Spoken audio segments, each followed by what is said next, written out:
Welcome, everyone. It's Friday night and good evening for another episode of FishEZ on a Friday Night Live. We are looking at a nice batch of fry. And of course, when talking about fry, tonight's no exception. We're going to be looking at various ways to perhaps make it the easiest ways I found to keep fry in the most healthiest water possible. These are indeed angelfish. Finally, we got angelfish back in the fish room. It's been a while. We've lost a few parents, and now we're getting them back. These, in particular, are black marbles. Hi, Shady Grady, Sandy Lucas, Robert Lucas, Ren Roman. Of course, not to escape Benjamin Peters, Peplin Creek, also who joined us first. Hello, everyone, and we are at Friday night. Blue Water Aquarium's joining us. Thank you so much, everyone. We're going to actually take a look at several of the fry. Just taking a step back, you'll see that we've got fry boxes again perched on this 30-gallon long. I use this tank as a holder for my breeder boxes, basically, and that in itself is probably the best thing that it's good for. But I also keep a number of species in this tank. We have sometimes fish just to chill out, grow out. I have some cardinals in here. And last week, as we talked about the rock pile formation for our little loaches here, hillstream loaches, and they are doing very well. They seem to be doing fine. We're going to see if we get some babies. There are some cories in here, and what I find fascinating is you put a beautiful, if you put a beautiful ram or two in this tank, they always turn out beautiful. I don't even think that one is the main ram. There's two blue rams, both males. Let's go over here. I want to see where the other ones are. What happened to them? Oh, they're up here. There's a black female, another blue ram. They're up towards the top. That is a problem. I have found that some fish like to come up and act like puppy dogs, and they come zipping up to the top or front of the glass whenever you're around. I think we all know which fish are the most notorious for that. If it's in your fish room, that is just one beautiful blue ram, electric blue ram, not German blue, electric blue. And of course, in the background, you see a number of rainbow fish. They think they're going to get fed also. But when fish really think that they're going to get fed, they come up to the surface like this, and they act like puppy dogs. Feed me, feed me, feed me. Amazing, these mascaras. I don't know if you can tell, some of you who've been around a few weeks can really appreciate that these fish have grown quite a bit since I got them.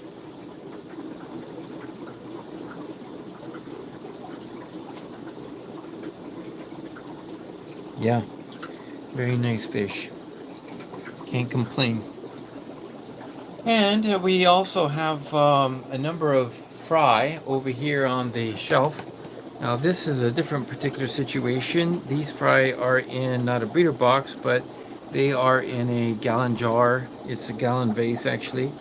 And it needs to be cleaned out, and so we're going to take a look at that. We're also going to examine what on earth is going on over here and what is this all about. It seems to be just some water with detritus in it. I'm not growing detritus. If anybody thinks I might be doing that. Hi, Jeff. Thank you for joining us. And Carla is also here. Thank you. Yeah, hit the thumbs up if you can. That will probably stimulate more opportunities for people to see the live stream and join us tonight. So if you haven't already, that would be a great idea. What I have in store is to take a look at a couple of things here related. Now, this particular Yeah, you wouldn't think that there's about 100 fish in this little breeder box, but there is. Don't see a one, do you? They're all inside that cave. Over here, they're in that little cave. I use a small cave in the breeder box when it's for catfish. It gives them a sense of place to hide. They will come out as needed, but they really do appreciate a cave to hide in. What I like about these caves is they're small. They're like actually designed for shrimp, I think. They're just slightly not my dimensions for the smaller plecos, but they are open at both ends. They're like tubes. This one, yes, has, like I said, many more than the other one, but they are in there good. We'll see if we can draw them out. Now, when they're in there like this, it's a great opportunity to clean it out. So this is at the bottom, a lot of dead baby brine shrimp, and as you can see, I've had the flow very low. And one of the reasons just typically is that these catfish don't like huge water changes. They're not like plecos where, you know, nice fresh flow, strong flow is a good thing, you see. Now, let's see if I can find a spot for over here for the phone. Not sure how to do this, but we'll give it a try. Okay, try turning the phone around. Maybe try to do that.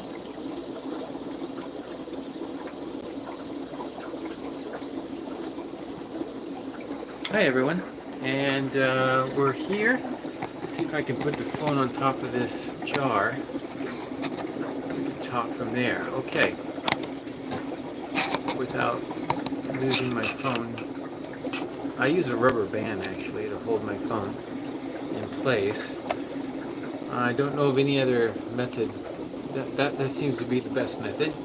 So what I'm going to do is I'm going to take a piece of airline tube. Now, airline tubing is something that can be used for draining water, but if you just take airline tubing, you kind of lose control when you're trying to do this, and it kind of wiggles and waggles and does all kinds of things. So what I found is take a piece of hard tubing, that's hard tubing, and place it at the end, and then you have like a stick, and this is like the piece that is the best.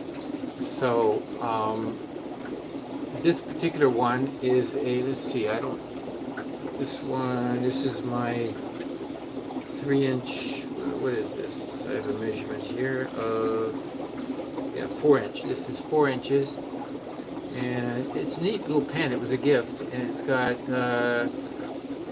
got scales on it, you know, 0 to 50, 1 to 20, 1 to 10. It's got inches, and here's the inches showing 4 inches. And not only that, there is actually this is a level, so with a bubble in it and everything. It's kind of a neat pen, so I can use it for leveling. It was a gift, and I'm glad to have it, but just grabbing it real quick, I know it's a 4-inch pen. I can say this piece is basically 5-inch. It's a 5-inch piece. So I take a 5-inch piece and I put it on, and then this amount, it's as long as actually you need it. But what I find is that I'm going to be able to do a siphon, and I just take a tubby or some sort of container like this one and put it down. I set it down below on a table. I never ever siphon into the sink, thinking to myself, oh, I won't catch any fry. I'll miss them all. Well, the answer is wrong, because you'll be surprised how many times you think you didn't catch any of the fry, and you open up the basin of siphoned water and you look inside, and there's a fry swimming around, and you say, when did that go in there? So it's always safer to go into a bucket, something you This one I like is clear because I can look underneath from below, look up, and I can also shine a flashlight through. Sometimes that helps to identify. So here we go.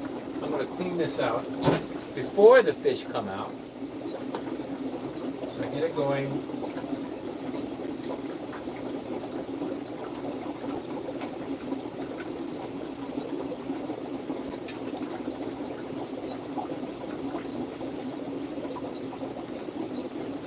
Yeah. And while I'm here, I'm going to just touch up this one. It's just a couple of spots. That's good enough. Not much going on in this one. Now this one is angel fish, and this one, as you can see, the angel fish has got a lot of muck, and it's got a lot of fry in it, so it's very difficult to get them. But using this method, I've got my finger over the end, and this is the suction in. I can actually control this. I could just like control the speed by putting my finger on it and just letting a little bit in and out. Hi Frank, welcome, and Stubbs Aquatics. I saw your video, Chris, on the iced over and the ponds. I thought to myself, it's only February and you see some thawing, but don't worry, March is on its way. So don't get too excited. Red Laser, thank you for joining tonight. Everybody, thank you always for your support. So with that, you know, if you hit the thumbs up, it's a great help right now, if you haven't already, because then maybe some other people could join us by seeing the enthusiasm that you have here.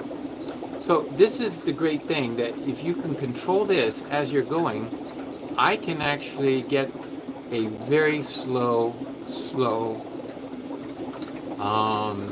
amount of suction. Now, to demonstrate that, I think the best way is not what I'll do over here. I'm going to do the same thing. For example, I don't think you can see it from there. My phone is too far away. Yeah.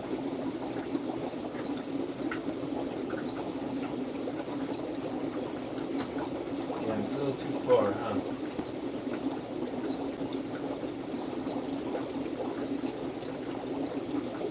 Yeah, you can't see what I'm doing.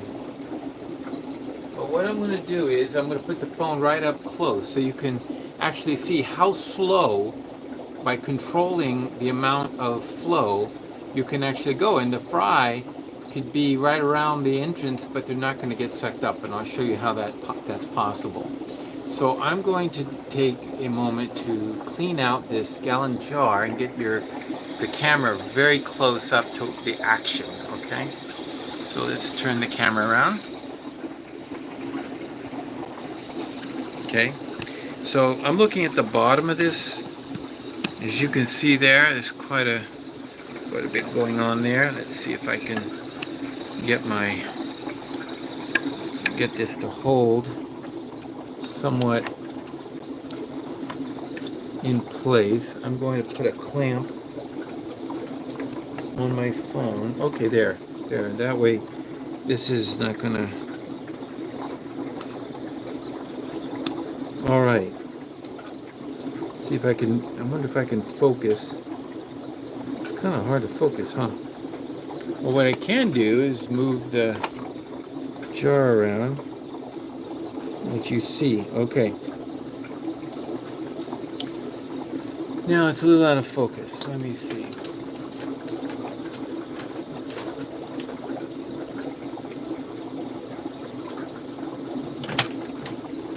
Okay, I'm in position.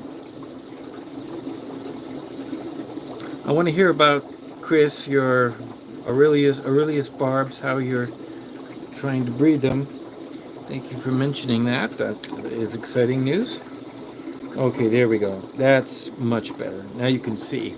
So in goes the hard tubing. See? Now, obvious. Oh, I just stirred it up. That wasn't meant to happen.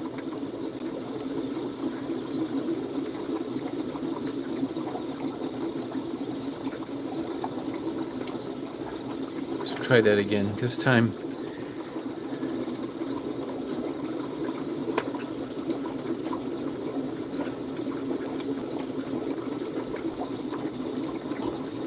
What is going on here? Something's not quite right. Just trying to get the suction. Okay, now. Suction is going. Okay, so I put my finger over the end. Now watch how to do this. You see this? I can just take this and you can see how slow I can go. It just kind of like, I see something, I want to get it out. And I just kind of slowly, I'm doing this through the camera lens. There's a fry right there, but he's not getting sucked up because you see how slow it's going up? But it is going up because I'm just cracking my finger, letting a little water out.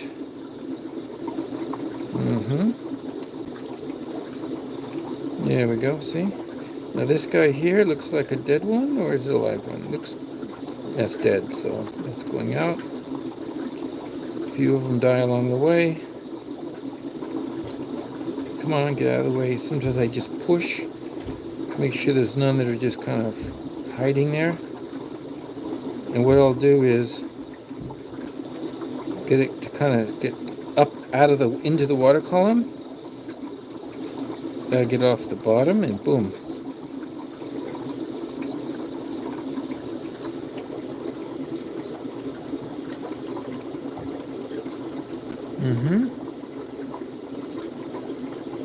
So I kind of move around a little bit. Kind of let it jiggle a little bit and look for any possible.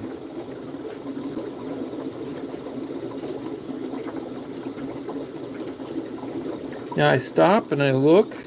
I can just look in the tube.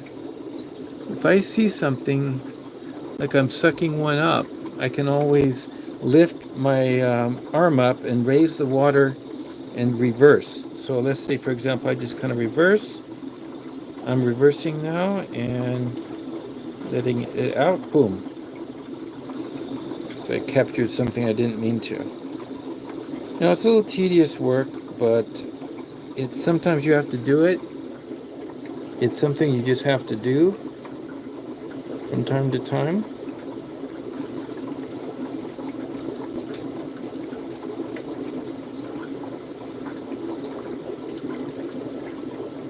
Basically clean out the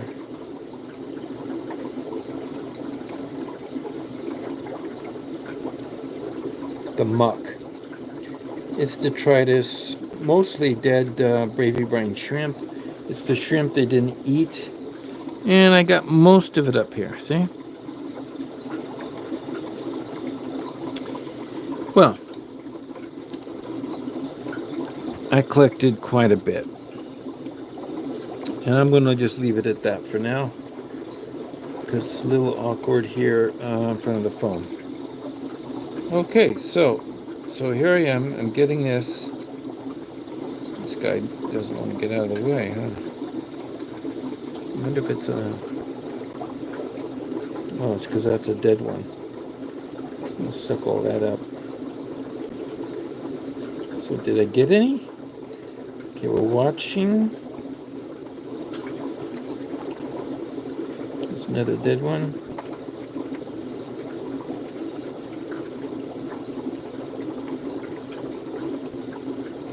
There we go. And that's how you clean out the bottom. And that's kind of a good thing. Now, looking back, what I want to do is take a look now in the water that I have. And I'm going to remove the clamps so we can move the camera. And I look back in here and I'm looking to see if we got anything live. So one way that I do that is to use a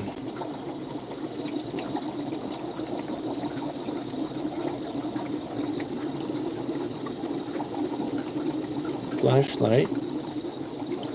I'm looking and it appears there's nothing moving, nothing at all. Okay, so I'm clear. Anything that was, there was a few dead ones in the bottom, but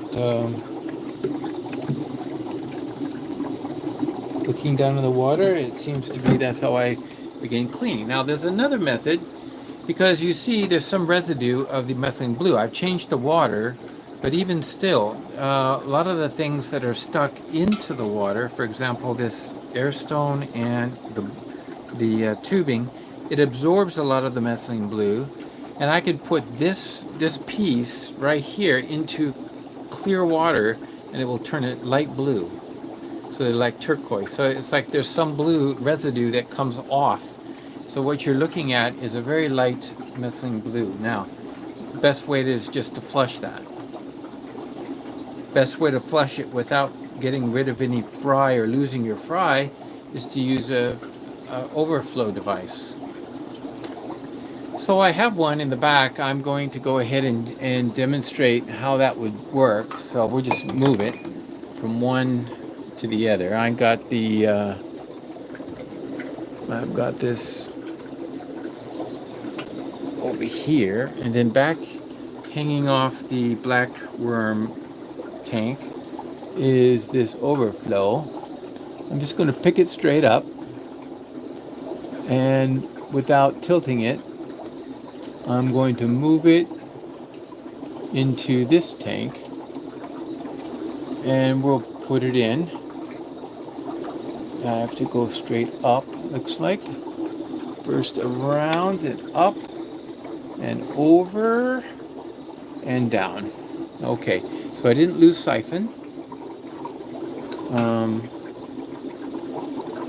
Unfortunately, the tubing is caught up. I need a third hand. That's all there is to it. See, my tubing is caught up in there. Let me see if I can put the camera down for just a moment. And get the tubing. There we go. All right, and then I'll show you. Now I'm low enough. Now, notice in the overflow there's holes at the top, and those fry can go right down those holes. So that's why I have this device here. I can pull this up, and I'm going to allow it to protect those holes. So water can go through, of course, but fry do not. So I just pull that up. Now when the water gets to be, or tries to go higher than those holes, it will drain. So right now it's just about that high, and down in the corner you see some dripping right now, but not much is coming out. A little bit. You see the tubing? It's draining very little, because very little is going into those holes. When it goes into those holes, it drops into this leg, and then there's this plastic bridge or piece of tubing, larger than airline tubing, probably 3/8, and then it goes from one end all the way up and over and down, lower than the other end. So water is going from here to here. But once it's here, it begins to fill up, and it would normally fill up until it gets to the same distance, but in this case, at a lower point, it goes out and drains out of the system and into the sink.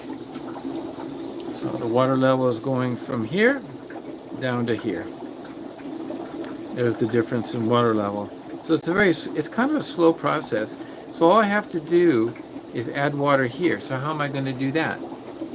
Well, there's another easy method. While we're doing this, I'm just going to take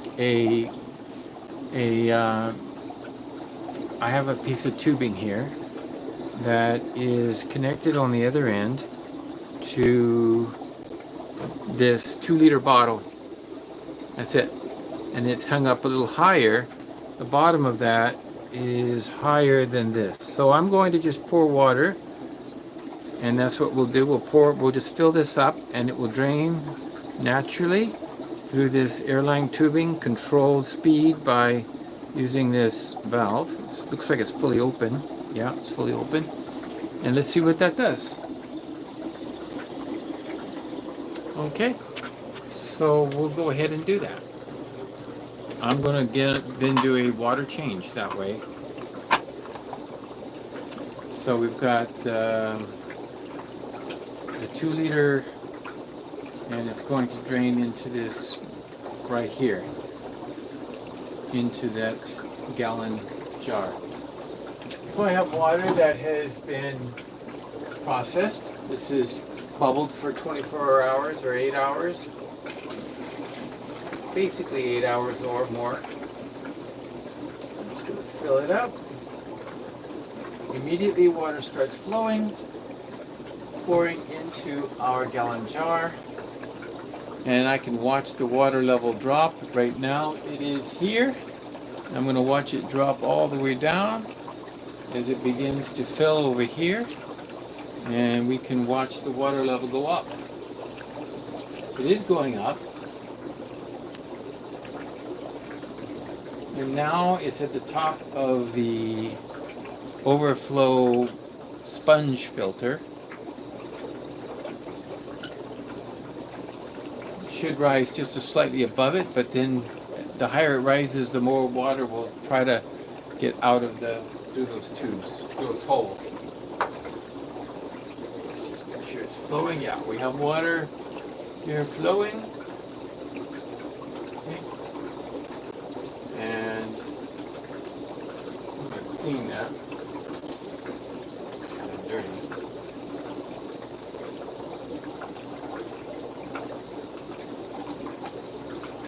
There we go. There we go. Messy. So now I have water just coming in. And I'm doing a slow water change.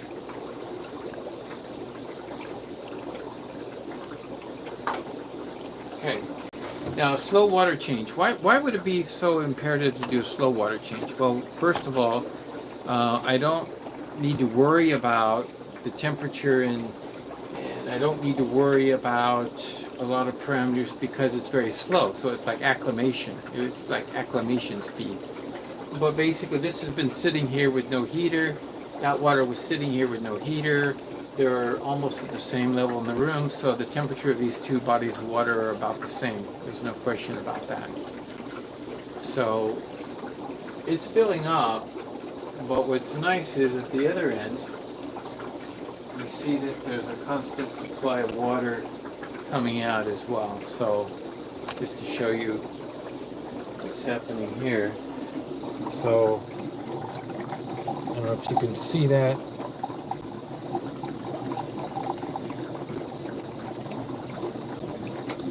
Going down the drain.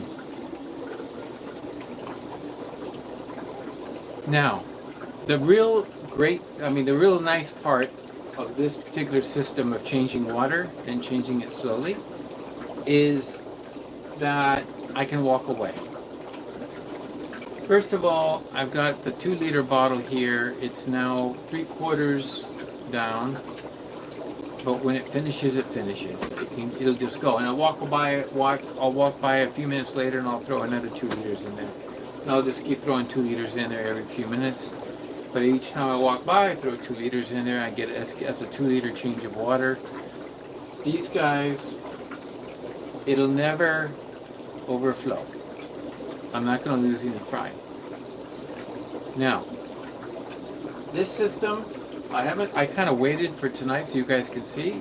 Normally I would try to get that cleaner before now, but I wanted to give a opportunity for you to see how I would change the water on that and do it while I'm doing other things in the fish room. We have, I have some brine shrimp here. I wanted to go ahead and throw it into the breeder box we were just looking at to see if I can get those 100 fry to come out.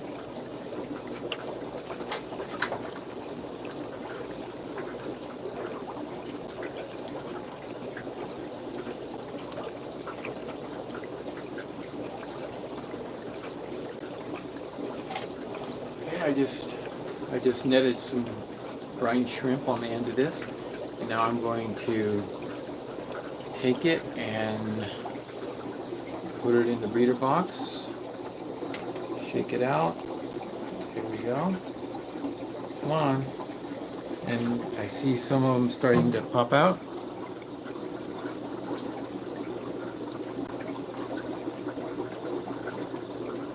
It's quite amazing how many there are actually in there. Let me show you how many are actually in there.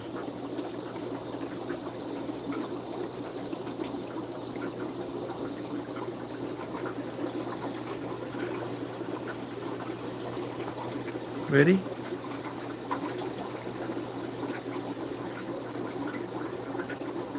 Whoa. They didn't want to come out.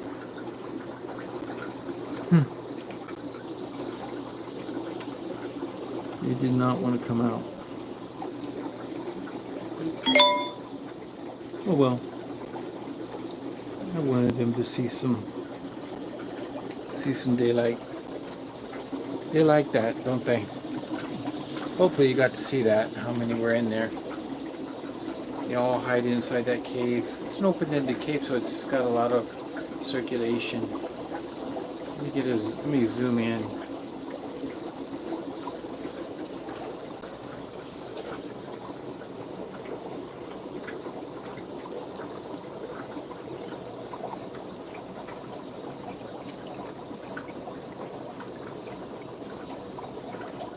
Yeah, those are nice. These are a little older. These are actually in here probably I think they're 1 week older, and they're definitely a size difference.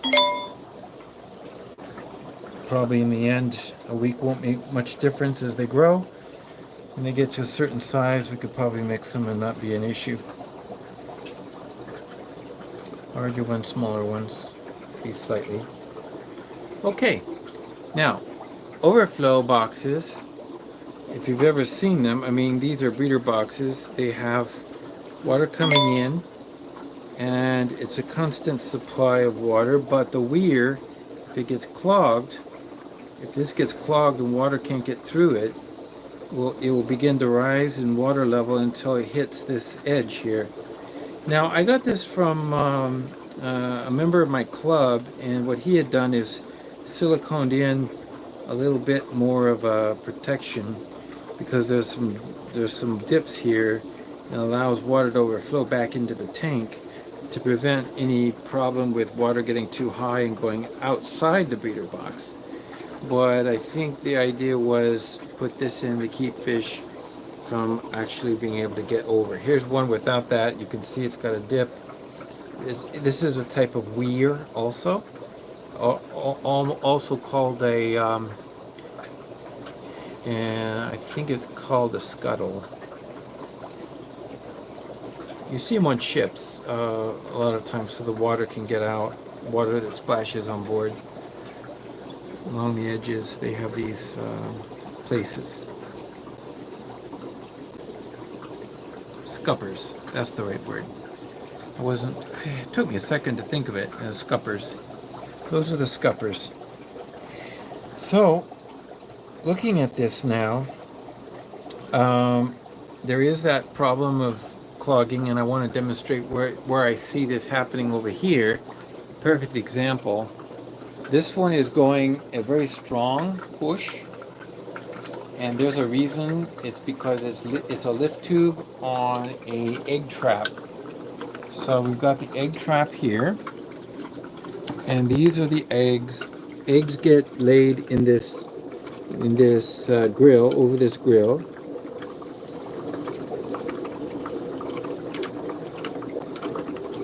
And then it goes up, and it has to force it up, so it's very strong. But as you can see, with the strong flow, this is actually up to the top. It's up to the brim.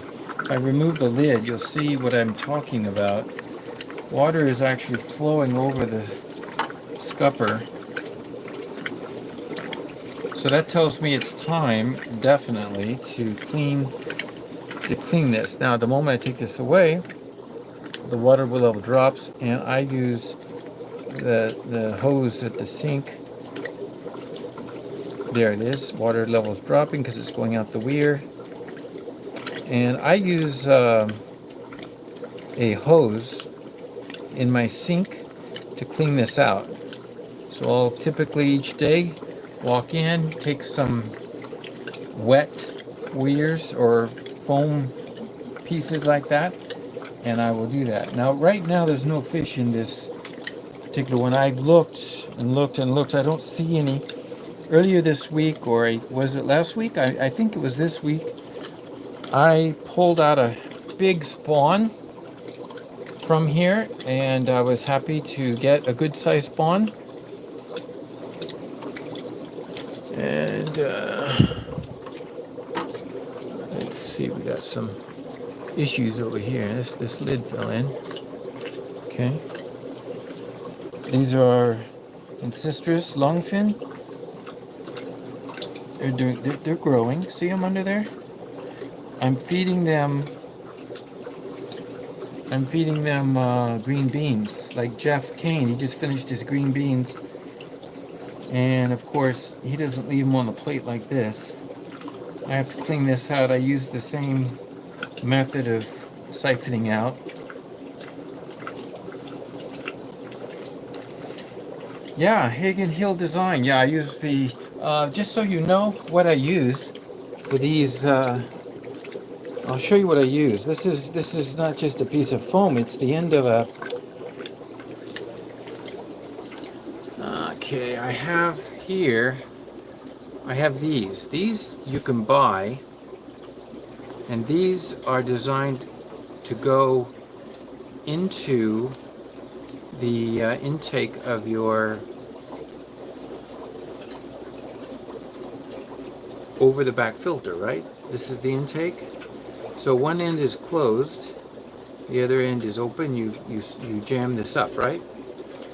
I like to cut right here the rounded end, because these are cheap.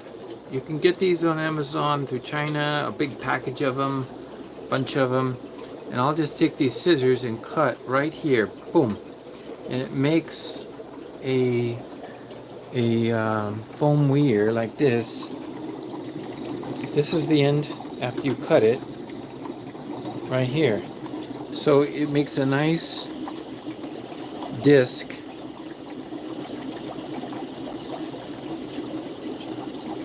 And then I can use that on a breeder box. This one's not being used at the moment, and it fits this perfectly.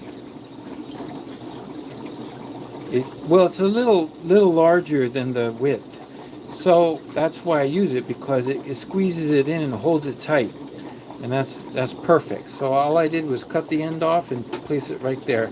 Now remember, you need to wet it first, because water, due to adhesion and cohesion properties, will actually cause issues with getting water flow through there. But if it's already pre-moistened and you've squeezed out all the air, water will flow through without any issues. So water will just go psh.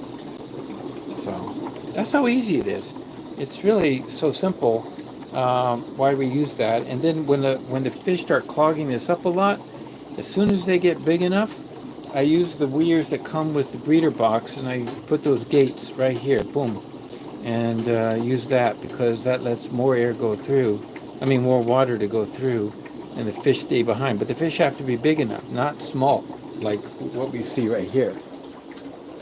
This obviously is too small. They will go right through, get sucked up. These marble angelfish are going to go get sucked right out, but the weir in this case is foam, and so it's not going to do that. So I have it here on the catfish as well, but it won't be long before these guys are too big. They won't be able to get through the weir, the plastic one that comes. There's a bunch in there, if you can see them. Yeah, barely.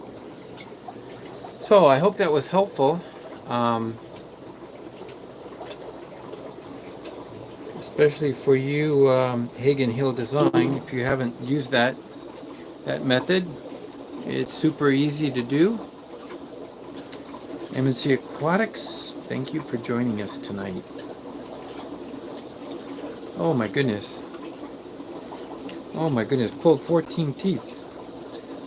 I hope that was your dog. If that was you, I'm really sorry. Ouch.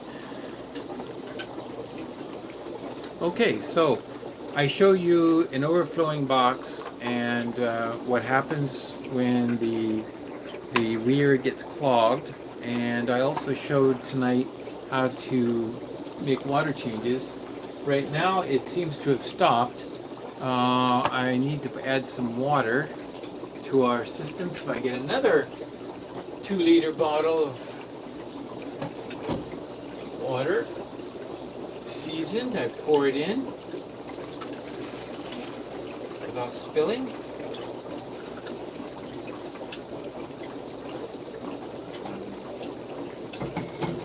And that's it. I walk away, and I can do more live streaming and do water changes while I'm doing it. So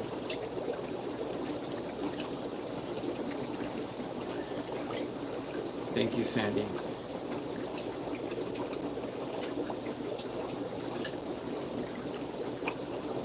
All right, and the other methodology I have used in the past is using these overflows on the tanks. Now, I'm going to show you the tanks that I use. That's these tanks right here. There's 4 tanks, 1, 2, 3, 4.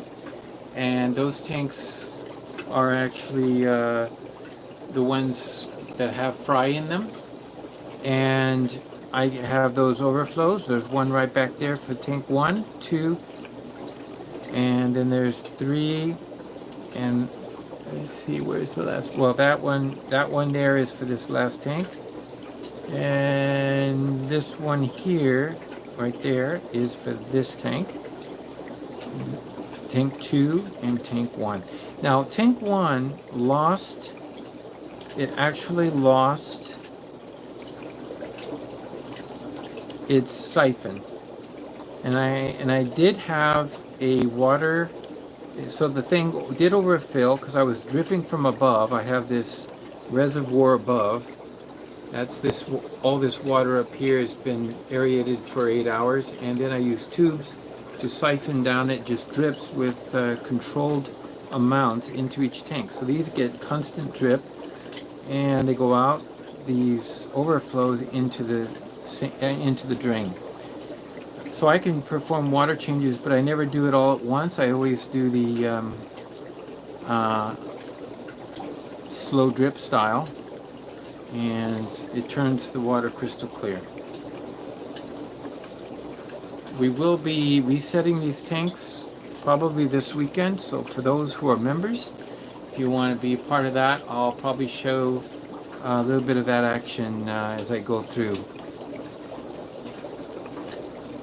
And thank you so much for being a member. I know several of you are. Sandy, Jeff, so great.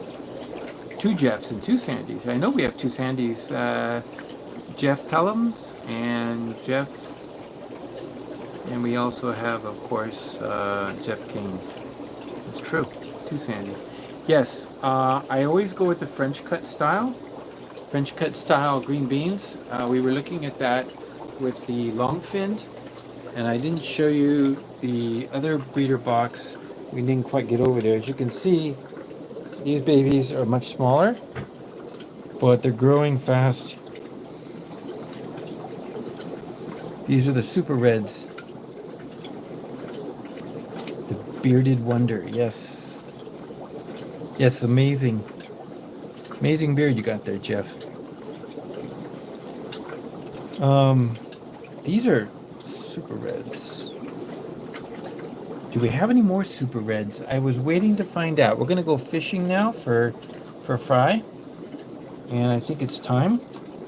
And I wanted to talk about the full moon also. Tomorrow is the full moon. So let's take a look in these first ones. I'm gonna get my flashlight.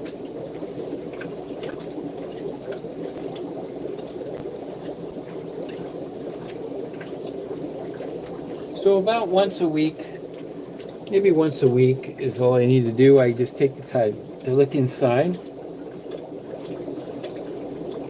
Nothing going on here. Lots of super reds everywhere I look. Under, over. Let's take a look over here. See what we got. Nothing. Might be the upper deck. Nothing. How about this one here? This one. Let me take. He's really kicking. Look at that.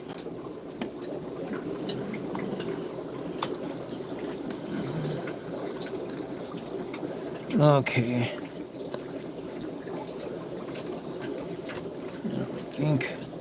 I don't think there's anything in there.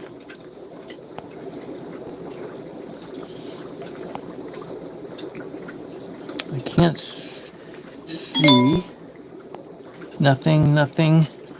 If anything, I'm expecting this male. He's the one that bred those babies before.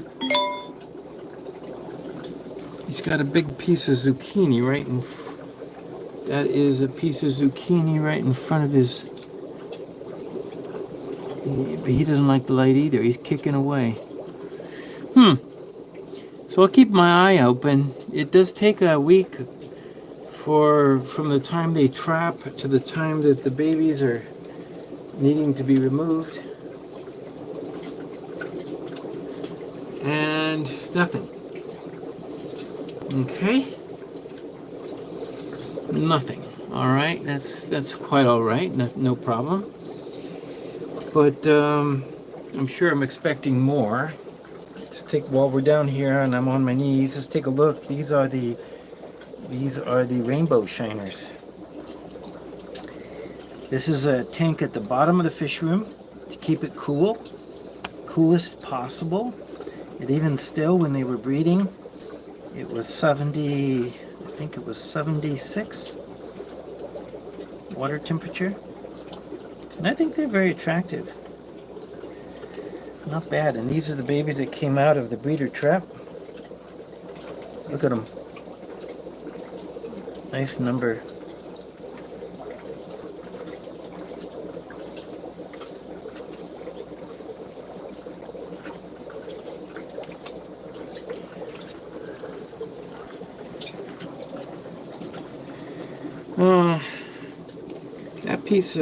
That piece of slate there, I got from. I don't remember where I got that one. I've had that one a little bit, and the one above it is just a tile.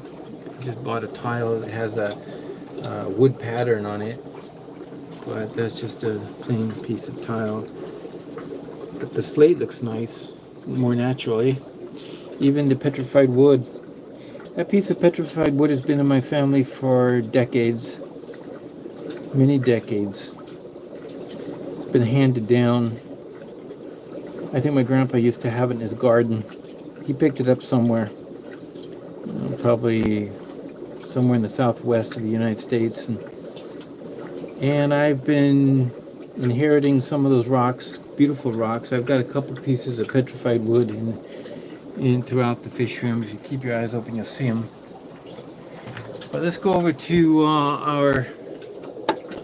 our catfish tank. I want to mention something about the full moon.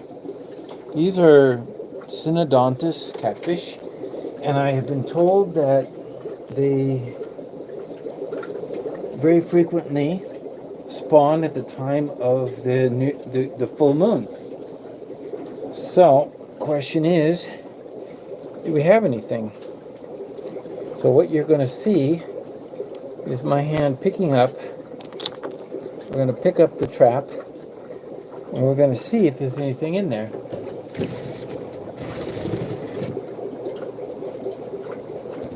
So here we go. These barbs are going a little crazy. These barbs are sensitive to light, and so they do very well in this tank because so are the catfish. So I keep only blue lights on, which makes the red tiger barbs stand out. Very attractive. Here's my cave. I put the hole towards the back. I don't need to see them going in and out. They do it at night anyway. Temperature in this tank is 80. And then I have a grill. This is my grill. It's a piece of fiberglass grill used for barbecuing. Cut with scissors to make a nice circle. There's marbles filling this to hold up the grill.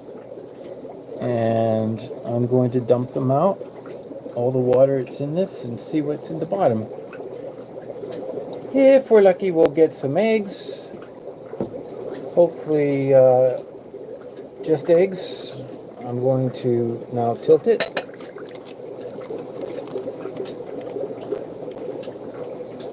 And I'm going to look, and I don't see any coming in, so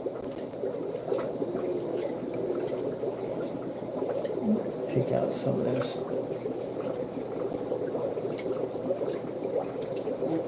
Okay. And unfortunately, I don't see any. I can take my flashlight and check my dish, my glass dish. It's kind of easy peasy to do that.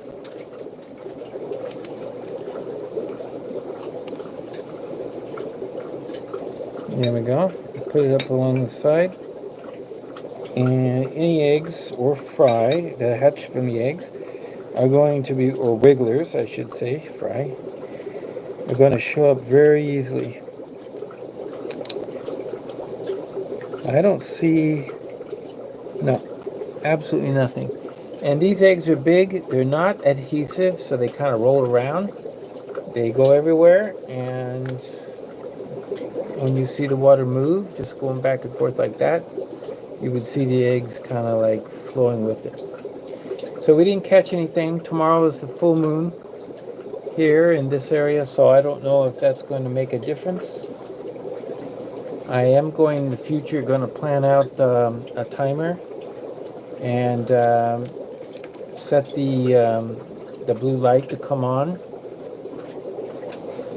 and put the blue light on towards the full moon, and then keep it just pitch black at the new moon. So that's something I'm thinking about trying out, because if you stop and think about it,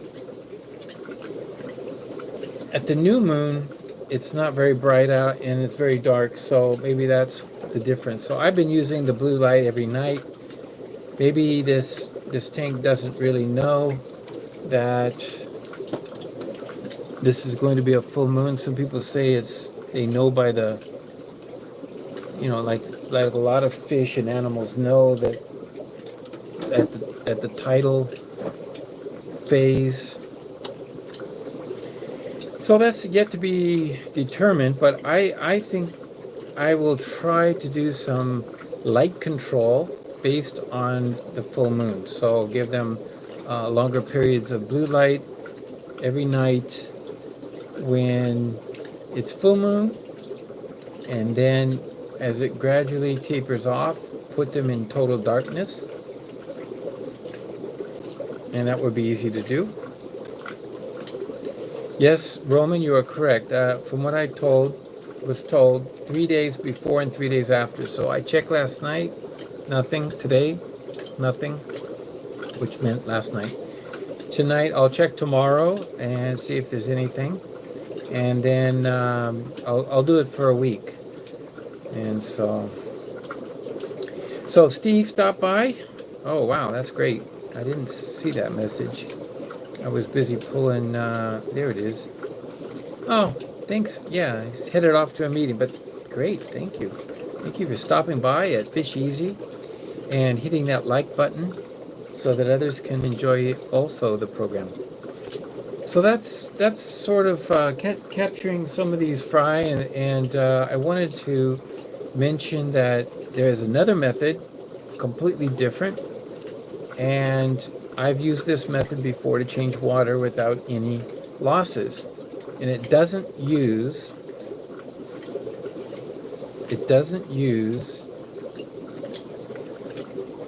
any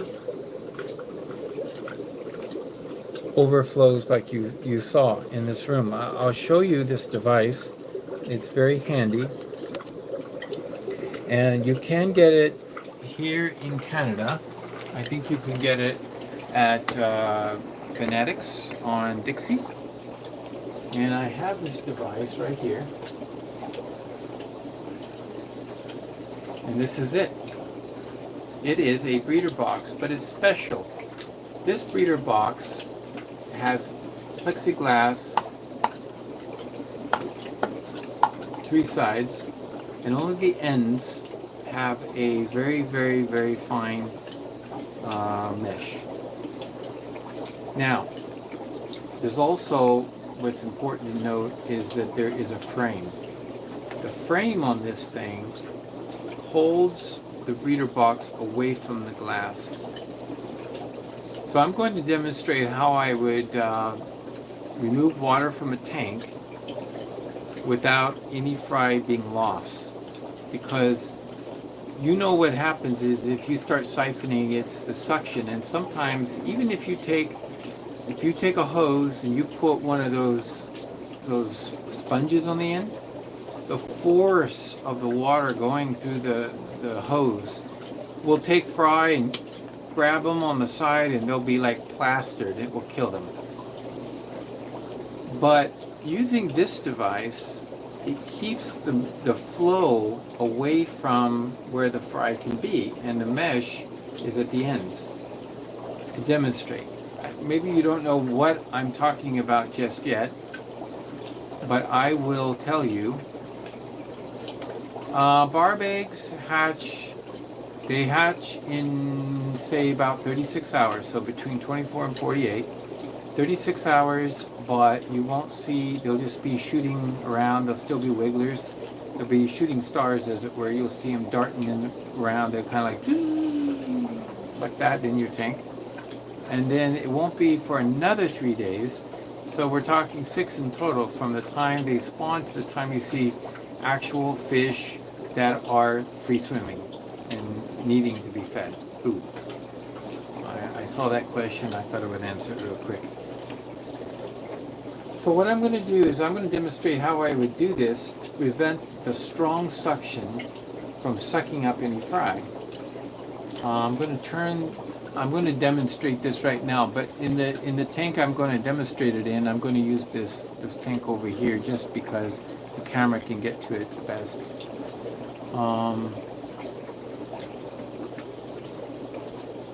Actually, we'll try this tank here. Okay. I'm going to try this tank over here because maybe it's easier for you to see. Alright, so by the way, what is this fry box doing here, and why does it have detritus with a little bit of water? Well, right now it's ready to be thrown out, but after I clean out the bottom of a breeder box out of those breeder boxes that are catching eggs, sometimes you never know if you get all the fry, so I put it into a breeder box and just let it sit for 3 or 4 days. In this particular box, I did that very thing. I cleaned out the egg trap, and it was a bunch of detritus in the bottom, so I just threw it in here and waited. And sure enough, a fry appeared after a couple of days, and now that fry is over here in the jar.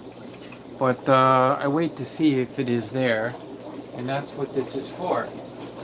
So it's been 3 or 4 days now. There's no more coming in, so tonight it's time to get rid of that.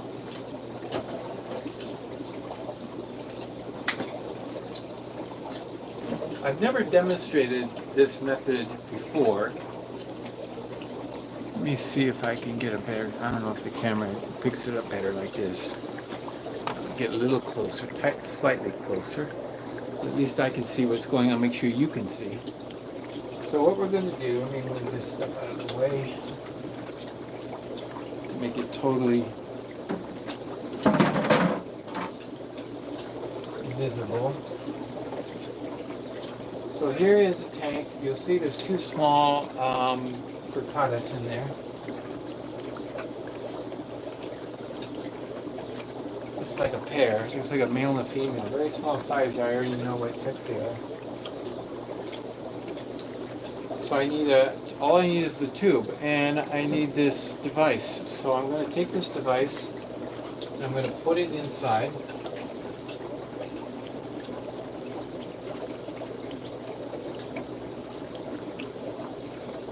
That's how it normally fits. That's how it normally is used.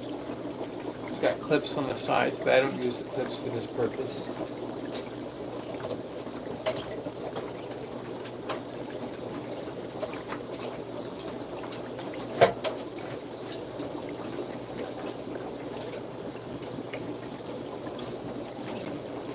While we're talking, I'm going to throw another 2 liters and do another 2 liters of water change on our jar over here.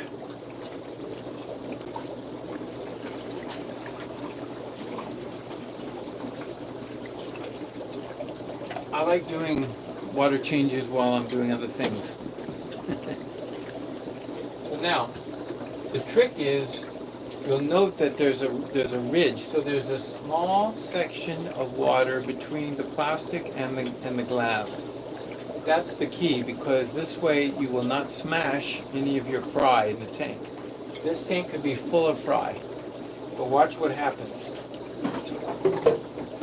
I am going to demonstrate how I put it in here, like this, and I hold it in the center. So as you can see, this is in the center, and there's plenty of volume of water between the two. Okay? So all I'm going to do is start this very strong suction, and you will see the water start to drop. And as the water drops, this is how you can remove it. And because of the volume, the water going through the big ends is not like a small drain sucking out everything in its path. Rather, it is very light, and the small fry can just swim away. They're not sucked into the screen. So I'm going to hold it right here and then just lower it as it goes. Okay? So I'm draining, and it seems to be dropping, but the fish are not going to be sucked in. Actually, I see a slight bellow on the screen. Now, as I continue to drop, I just keep lowering it and scooting it down. So I'm dropping, dropping, dropping, dropping, and I'm doing it very fast.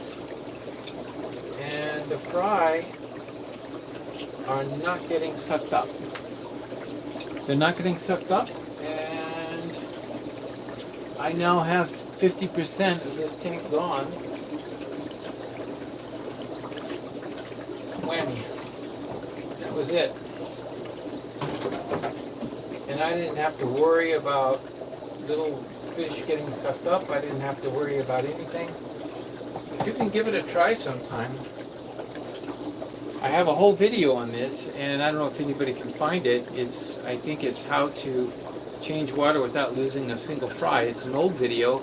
It was actually a video taken when my fish room was in California. But here it is. A device, a contraption that is normally used. I could use it for a little fry box, but I use it for this purpose. I have the breeder boxes for fry most of the time. And there you go.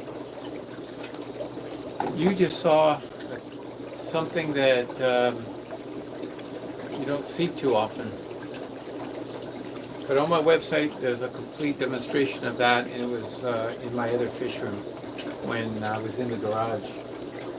So now I'm just going to fill up the tank, and I can use my overhead. So I have water in that tank up above.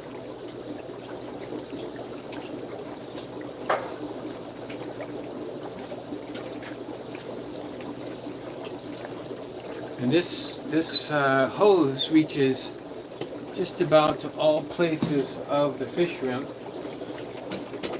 and it has a hook. So the way I've designed the end of this, it's with this, I don't know what you call it, it's just perfect hook to hang. It's a hanging pieces of PVC, and then the tube is attached with a barb fitting. And now I just open the valve and water goes in.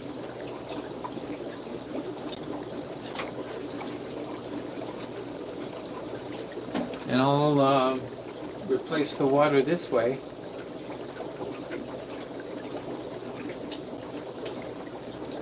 Oh, you found it, Jeff. You found the video? Great. That's the video, huh? Said video.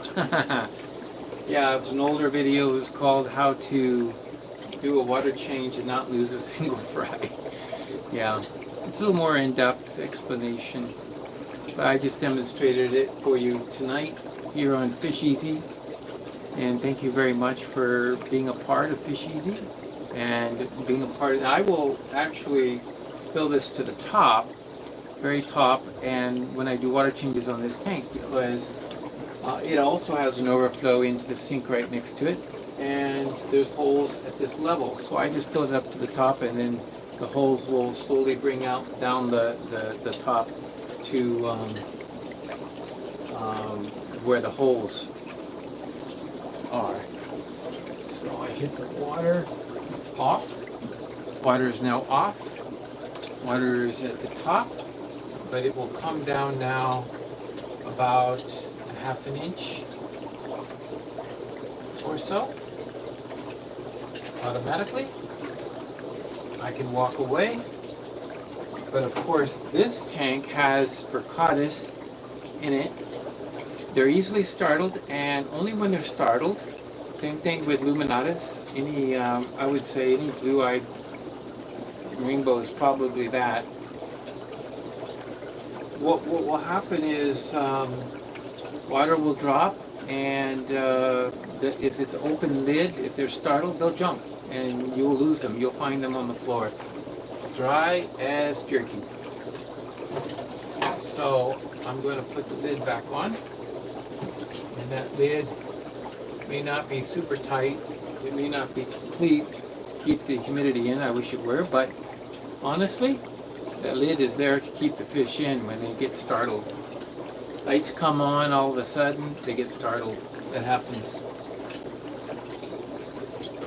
Okay, so that's my water change system. And we'll probably do that on a few other tanks tonight. For example, I have a tank right here. This one is a 10 gallon. I have a 10 gallon and a 15 up here. This 10 gallon holds, these are the Odessa barbs for Rob Lucas, who was on with us earlier. I don't know if he's still there, but these Odessa barbs are ready. And I have a drain tube right here. This drain tube has a valve, and I'm just going to lower the water right now. So I just turn the knob, and right now the water starts dropping. I drop it down to the mark I have, and then I will fill it back up. That's how I do water changes. No buckets. I don't like buckets if I can help it. And with a good number of fish in the tank, it's very important to do water changes frequently. That one we looked at last week, the 10 gallon in the back, it has all the Lucipennis. M&C Aquatics. Are you in Canada? Then I can get you some of Greg Sage's Odessa barbs. If Rob Lucas doesn't take them all, there'll be a few more left here. These are what I've read from what I got from Greg Sage. These are Greg Sage. Okay, hit the mark. I turn off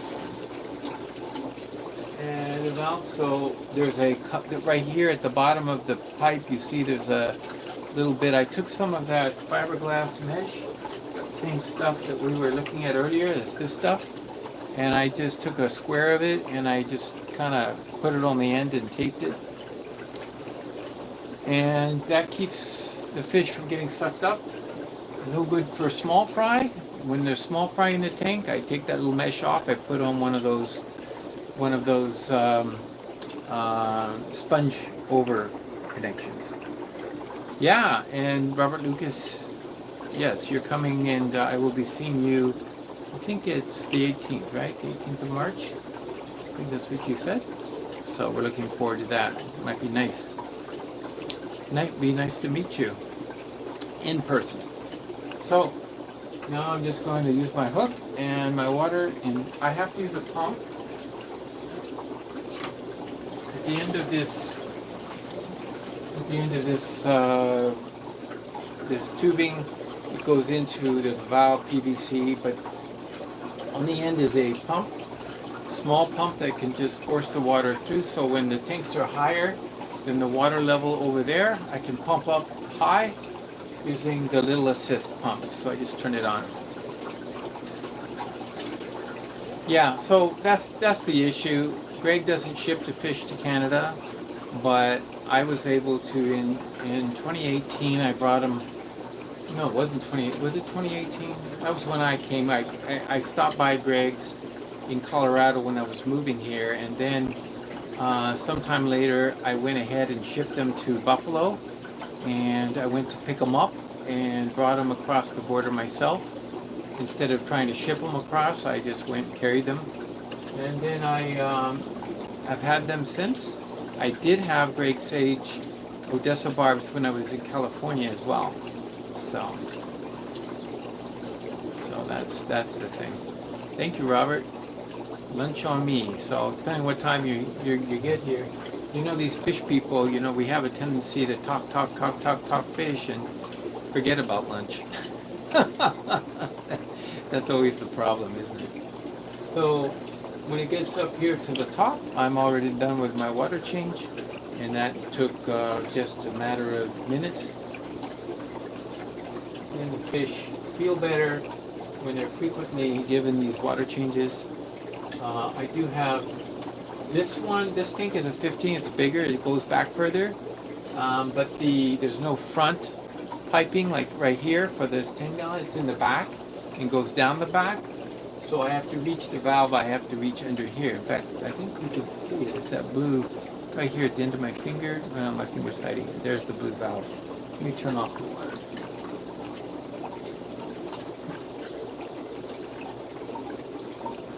Okay. Speaking of water, I'm getting dehydrated.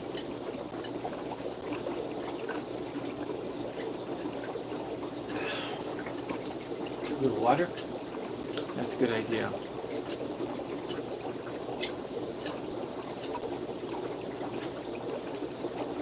So I think I missed the great news. Was there some talk about actually Aurelius barbs? Did somebody get some eggs? That's, of course, are you still there, Chris? They would hatch out. I don't think so.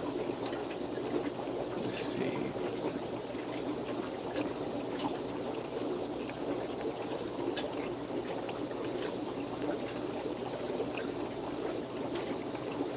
Are those breeder boxes still available? I didn't answer that question. M&C Aquatics, yes they are. They're still available. I see them there every time I go. The name, you can even find them online. I found them, their website, but it's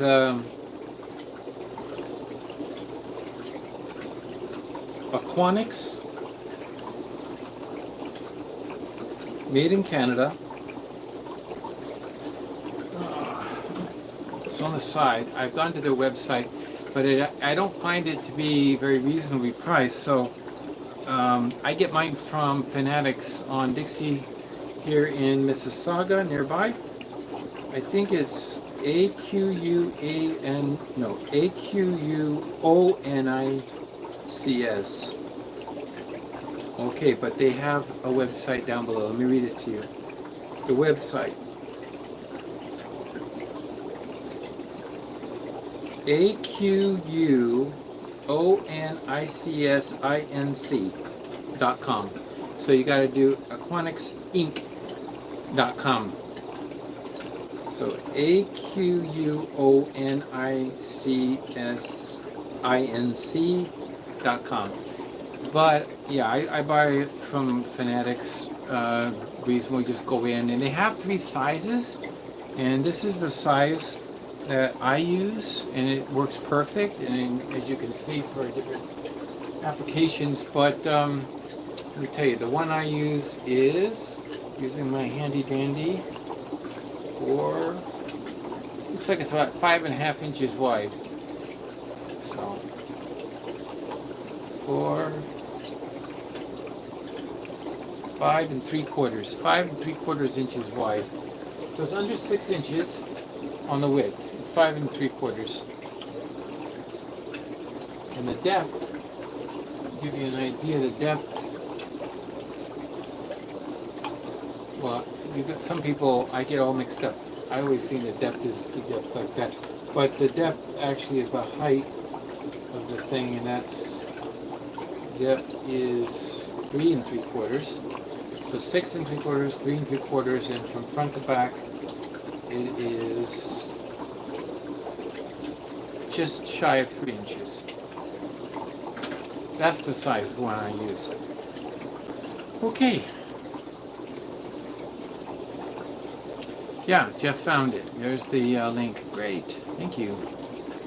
That's why Jeff is the moderator. Thank you so much. Very handy dandy.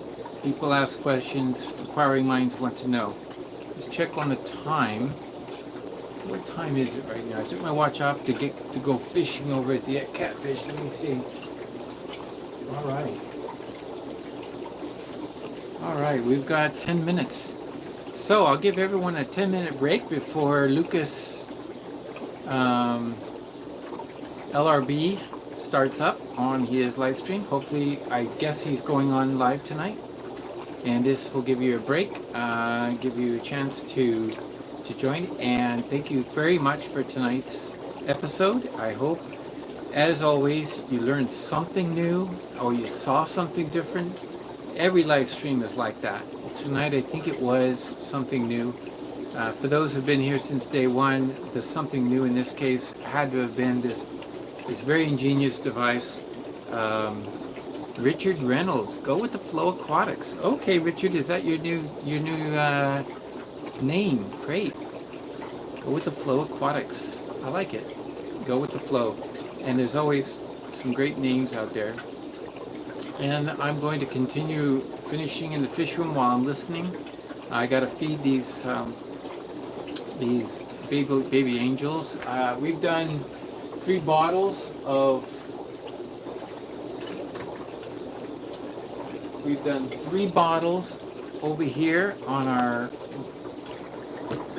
our gallon jar, and as you can see, I can see it with my eyes. It's now 2 shades blue lighter. So if I keep doing this, it's going to completely wash out the methylene blue that was in there when they were eggs. So right now it looks like pretty good. I'm going to put this, I see that some of them are at the top. I think they certainly need to have some air going. It's just a little tiny bit of air. I don't like to make the fish go crazy, but it's just enough to give them some surface tension breakup and keep the oxygenation going. Yes, have a great weekend, everyone. Thank you for that thumbs up. It's 33 people joined right now and 33 thumbs up, and that is not, I could not ask for anything better. Thank you so much, everyone. I appreciate it very much. And of course, if you have a question or if you are on the replay, post a question down below. I will answer it. And if it's good enough, or I think it might be applicable for everyone, you will be able to see in the mailbag at this live stream next week. So this week I didn't have anything to share, but if it's possible, let's see. Someone was asking, last month's ancient fish don't seem to be hatching. I remove eggs from the tank and put the methane blue and water with the flow. So, thank you very much for that question. I don't know all the reasons why and the parameters, but when I put them in the separate water, I do put them in RO water because I want the TDS to be super low. I want them to be able to hatch. There's also another necessity. Number one, you have to have 2 fish of opposite sex. So you need to have a male and a female. I say that because it's so often to see a bunch of eggs and then turn out they're 2 females. So when they go to lay the eggs, make sure you have a male and a female. If you see one hatch, even one egg, wiggler, even if it dies, you will know you have a male and a female. 2 females cannot produce a dead wriggler. So with that in mind, those are some things to think about. And also, the pH normally should be lower, not too high, because that can affect. It depends also what kind of angelfish you have. We have learned that in actuality, the number of angelfish the kinds of angelfish like silvers and some of the more common ones seem to be doing very well at higher pHs. But then if you have Altums or if you have a different kind of more sensitive angelfish, you do need to have very low pH, and that is required in order for the eggs to hatch. So with that in mind, I've given you a couple of things to think about. I would try the methylene blue if there's fungus issues. Now with the amount of methylene blue you put in there, was there any fungusing? And if there was some fungusing, then add a little bit more next time. But just before they hatch, just before the third day, try removing most of the water and putting it in maybe a fresh water. And then by picking up the eggs off the slate or whatever they laid it on and putting them into the new water, you've removed them from the methylene blue. And that way when they hatch, there won't be methylene blue in the tank, and you won't have an issue like this where you gotta, flush it out. So that's an easy method to do it. But sometimes if fungusing is starting to occur, or you don't want to remove them completely from the methylene blue, they'll just have to get flushed once they hatch. So I say that because they're going to be wigglers on the slate for another 3 days, and the fungus can actually overcome them and kill actual wigglers. So fungus is an issue, and it should be careful. So those are some things to think about. I hope that was helpful. Go ahead and leave more questions. If I believe, are you the one that I was corresponding with last week about this? If so, then continue our conversation and send pictures, because sometimes pictures can tell a big story, and it's not necessarily something that you would think is important, but I might see it and say, no, wait a minute, what is this? Or a picture sometimes reveals something to somebody else's eye that you didn't catch. I've had that happen to me all the time. I wasn't noticing something, and somebody says, oh, isn't that this or that? And then oh, you're right. I didn't think of it. It was just so natural to have it, or I had it before. A lot of reasons. So that was it in a quick nutshell, and I know it's getting close. We now have 5 minutes for the LRB, so get your break, and thank you all for coming tonight. I really appreciate it. Starter food for the Petricola. Microworms for the first day or 2 days. Microworms, because they go to the bottom where the fish are.